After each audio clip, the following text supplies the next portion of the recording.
প্রতিবাদে সর্বস্তরের মানুষ এক হও। এই হত্যাকাণ্ডে দোষীদের গ্রেপ্তার করে কঠোরতম শাস্তি দিতে হবে। ইনসাফ জিন্দাবাদ, এআইডিওয়াইও জিন্দাবাদ। অবিলম্বে আর্জি করে নারকীয় ঘটনার প্রতিবাদে সর্বস্তরের মানুষ এক হও। অবিলম্বে দোষীদের গ্রেপ্তার করে কঠোর শাস্তি দিতে হবে। নারকীয় হত্যাকাণ্ডের প্রতিবাদে সর্বস্তরের মানুষ জাস্টিস ফর আর্জিকর, ইনসাফ জিন্দাবাদ, এআইডিওয়াইও জিন্দাবাদ। অবিলম্বে আর্জি করে মহিলা ডাক্তারকে ধর্ষণ ও খুন করার প্রতিবাদে সর্বস্তরের মানুষ এক হও। অবিলম্বে দোষীদের গ্রেপ্তার করে কঠোর। আজকে আপনাদের কি কর্মসূচি?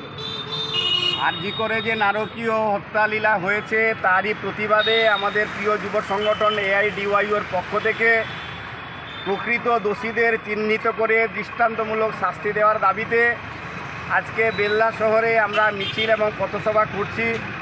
আমরা দাবি তুলছি, ঘটনায় যারা জড়িত তাদেরকে দৃষ্টান্তমূলক শাস্তি দিতে হবে।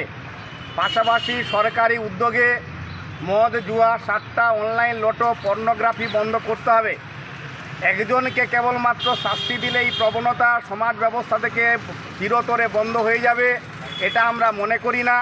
এই পুঁজিবাদী সমাজ ব্যবস্থায় মানুষকে পশু বানানোর জন্য আজকে যে ক্লেদাক্ত পরিবেশ তৈরি করা হয়েছে তার বিরুদ্ধে চাই একটা সুস্থ মনন, একটা সামাজিক পরিবেশ এটা গড়ে তোলা। আমরা মনে করি প্রতিটি দিনের মনীষীদের জীবনাদর্শ চর্চার মধ্য দিয়ে এই পরিবেশটা ফিরিয়ে আনা যায়। পত্রপত্রিকা, কাগজ, বিভিন্ন জায়গায় টিভি, সিনেমাতে যে অশ্লীল বিজ্ঞাপন চলছে সেটা সরকারি উদ্যোগে বন্ধ করতে হবে। পাশাপাশি সারা রাজ্যে বিজেপি শাসিত রাজ্য হরিয়ানা, মণিপুর, এমনকি নন্দীগ্রামে যে ঘটনা ঘটেছে সেই ঘটনারও আমরা তীব্র নিন্দা জানাচ্ছি। সেই ঘটনাতেও যারা যুক্ত সেই অভিযুক্তদের দৃষ্টান্ত